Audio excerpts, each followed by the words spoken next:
너 거기 앉지 말라 그랬지? 막 이런 거. 잔소리도 혹시 나 무릎이 아프다고 그랬는데 무릎이라고! 여기 흙이 묻어가지고 그러면 흙이가 아니라 흙이! 성우는 도전해볼 생각 없었어요? 네. 아.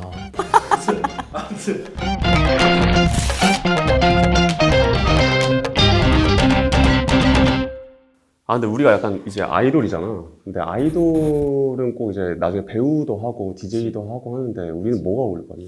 내가 그럴 줄 알고 모든 걸 섭렵하신 우리 아이돌 대선배님을 하나 모셨어요. 안예인 선배님 모셔보겠습니다. 아, 대선. 안녕하세요. 아이고, 네, 안녕하세요. 네, 네, 안녕하세요. 자기소개만 간단하게. 95년생 안예인이라고 하고요. 2012년에 OST를 부르고 데뷔를 했습니다. 2012년이면 엄청 빨리 데뷔하셨네요. 맞아요. 저 고등학교 2학년 때 데뷔했어요. 아. 데뷔했던 그 팀 이름이 멜로디데이. 네. 그 OST계에서 약간 좀 블루칩이었잖아요. 처음에 그렇게 데뷔를 시키려고 회사에서 OST 해서 보컬 그룹으로 처음에 데뷔를 했었어요. 갑자기 이거는 막 행사에 막 많이 참여를 안 시켜줄 거다 이렇게 해가지고 갑자기 댄스를 시키더니 나락으로 갔죠. 프로듀싱 하시는 분이 바뀌면서 너네 춤 좀 춰봐라 이랬는데 저 완전 몸치거든요. 스트레스를 되게 많이 받았었어요. 그런 거 치고는 꽤나 살랑살랑. 아 살랑살랑 좀. 꽤나 그렇게 태어난 듯 난 춤추기 위해 태어난 것처럼 저희가 영상 자료 많이 보고 왔습니다. 아 멜로디 진짜요? 데이. 저희가 4명이었는데 세 멤버들은 춤을 꽤나 췄어요. 근데 저를 그래서 많이 가렸죠. 네, 제가 뒤에서 많이 췄죠. 어쩐지 계속 피해 다니시더라고요. 카메라 그 사각을 잡고 티 이렇게 났어요? 스텝을 밟으면서 네네네. 눈치를 엄청 보시더라고요. 네, 맞아요. 근데 노래를 하는 가수고 싶었는데 댄스 가수로 갔다면 굉장히 고민이 많고 힘들었을 텐데. 많이 울었어요.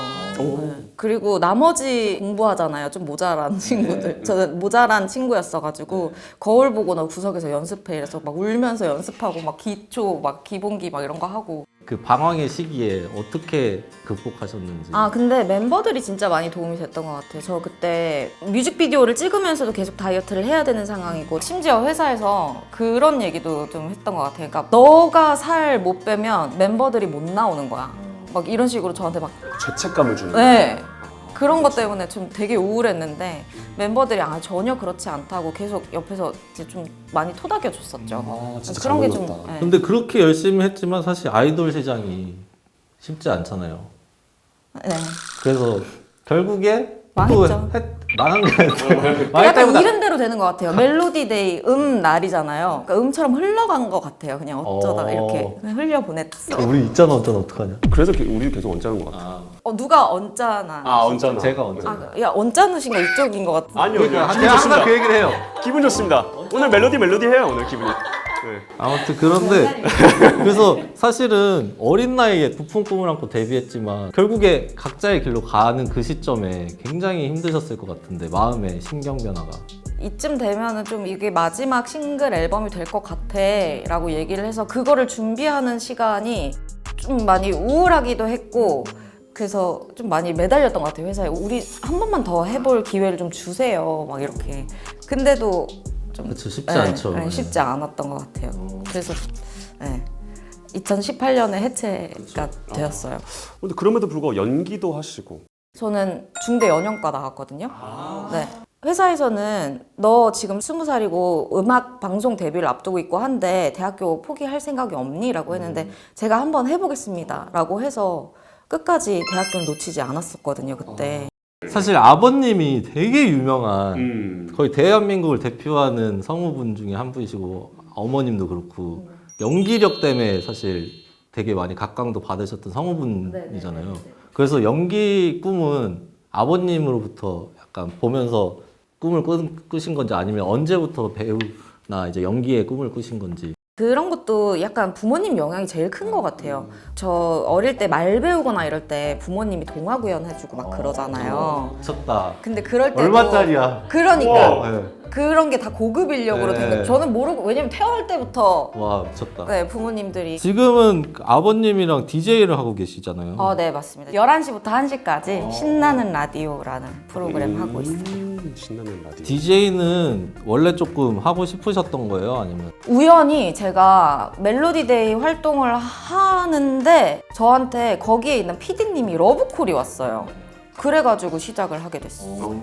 네. 가족이랑 일을 같이 한다는 게 사실 쉽진 않잖아요. 진짜. 그게 처음에는 저 혼자서 했거든요. 6시부터 8시까지 건빵과 별사탕이라는 프로그램을 했다가 개편이 됐어요. 그것도 이제 어찌 보면 잘린 건데 원래 아니죠, 아니죠. 개편이라고 하자. 개편이죠. 개편이라고 하자. 판도를 변화해줬다. 네. 아, 그렇죠, 그렇죠. 그치. 네, 그러다가 다시 저를 불러주신 거죠. 근데 그럼 나 또 다시 하나? 잘해봐야겠다. 근데 아빠랑 같이 하자고 얘기를 들어서 이걸 과연 내가 할 수 있을까? 그리고 보통 누나 같은 경우에는 싸울 수가 있는데 아빠한테는 혼나는 거잖아요. 그쵸.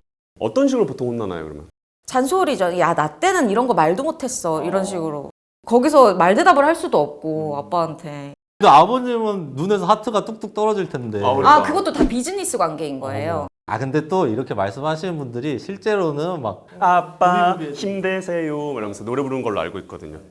연기도 좀 하셨잖아요. 네. 스태프분들을 이제 모집을 했는데 그분들끼리 좀 사이가 제가 처음 시작한 드라마에 약간 그래도 중요한 역할을 맡아서 나 정말 화이팅 해야지 했는데 그때 제가 소속사가 없었어서 매니저님도 직접 구하고 스타일리스트 분도 직접 구했어요. 왜냐면 제가 어디 가서 옷하고 이러는 거를 하면서 대사 숙지나 이런 걸 제가 할 수 있는 그런 자신이 없었거든요. 그 매니저님이랑 스타일리스트님이랑 뭔가 의견 충돌이 계속 있는 거예요. 그때 25살이었거든요. 매니저님이랑 스타일리스트님을 앉혀놓고 그래서 뭐가 문제냐 맨날을 했어요. 새벽부터. 생지옥이네. 그래서 그때는 되게 인간관계에서도 한 단계 더 성장하는 그런 시간을 좀 많이 가졌었던 것 같아요. 영화는 지금 3편 정도 했는데 2편은 거의 단역으로 나왔고 그리고 한 편은 주인공이었는데 그것도 뭐 망했죠. 우리 다 자꾸 망했다라는 표현을 굉장히 많이 다 쓰시죠. 개편됐다고 하죠. 그 영화 개편됐죠. 아이돌 개편, 영화 영화 개편. 영화도 개편될 수 있는. 이 엔터 쪽이 사실은 진짜 총성 없는 전쟁터잖아요. 계속 꾸준히 도전하시고 계신데 그게 참 제일 힘든 것 같아요. 런닝머신 같은 거죠. 그러니까 제가 가만히 있으면 아무튼 떨어지게 돼 있으니까. 그리고 여기는 너무 빨리 발전하고 노력하고 있으면 아무튼 제자리 걸음이고 노력하지 않으면 여기서는 아무튼 빛을 볼 수 없고 내가 서 있으면 서 있는 와중에 그게 내가 뒤로 가고 있는 거고 이래서 참 힘든데 그래도 내가 여기서 있을 수밖에 없는 게 이거를 위해서 중학생 때부터 노력해 왔으니까 그래서 여기 있는 게 아닌가 내가 발버둥 치고 있는 게 아닌가 그런 생각이 좀 드는 것 같아요. 그러면 이 시점에서 과거의 나에게 보내는 영상 편지. 어차피 결과는 지금의 나이니까 아파할 시간이 찾아올 텐데 충분히 아파하고 그냥 예쁘게 추억하고 그리워하면 조금 더 성장할 수 있을 것 같다는 생각이 드는데요. 예인아? 이 멘트에서 저는 강한 분이란 걸 알게 됐어요. 아프겠지만 견뎌라. 버텨라. 그 시간에 아픈 거를 억누르면 어차피 또 터지게 돼 있으니까 저는 아플 때는 충분히 아파하는 게 맞는 것 같아요. 완전 공감해요, 진짜. 그러면 저는 이거 궁금해요. 아플 때 청년분들에게 좀 팁을 주실 수 있나? 아플 때 어떻게 하면 좀 괜찮더라 나는. 살에 상처가 나면 약은 바를 수 있는데 아무튼 아물 때까지는 케어를 해줘야 되잖아요. 보고 지켜보고 그 똑같은 것 같아요. 나 상처 받았지? 라고 인지를 하고 계속해서 내 상처가 뭔지 되새겨보고 어땠을 때 내가 상처를 받았는지 그리고 그 상처가 나지 않게 조심해야 되잖아요. 그렇게 상처받지 않기 위해 계속 나를 조심하게끔 해야 되는 게 내가 관리해야 되는 방법 아닌가라는 생각이 들어요. 와. 네, 그럼 마지막으로 예인 씨가 생각하는 실패란 무엇인가요? 책에서도 다 그러잖아요. 실패했다는 것 자체가 도전이니까 저는 실패도 성공이라고 생각해요. 결론이 지어진 거잖아요. 그러니까 이것도 성공한 거다. 내가 목표한 거에는 못 다다랐지만 아무튼 결론이 지어진 거니까 이것도 성공한 거고 그렇게 마무리 짓고 또 다시 어떤 걸 하면 되는 거니까. 이러니까 이분은 성공하실 수 있을 것 같아요. 앞으로도 더. 감사합니다. 오늘도 이렇게 시간 내주셔서 너무 감사하고 너무 초대해 주셔서 감사합니다. 덕분에 너무 좋은 시간이었습니다. 그럼 저희 마무리로 저희가 언제나 실패는 하면은 본인 톤으로 있잖아 하고 끝나는 게 저희 아, 네. 원칙이거든요. 알겠어요. 이거 보고 하면 되나요? 네. 네. 가보겠습니다. 언제나 실패는 있잖아. 주목! 여러분의 주변에 숨어있는 언실자를 찾습니다.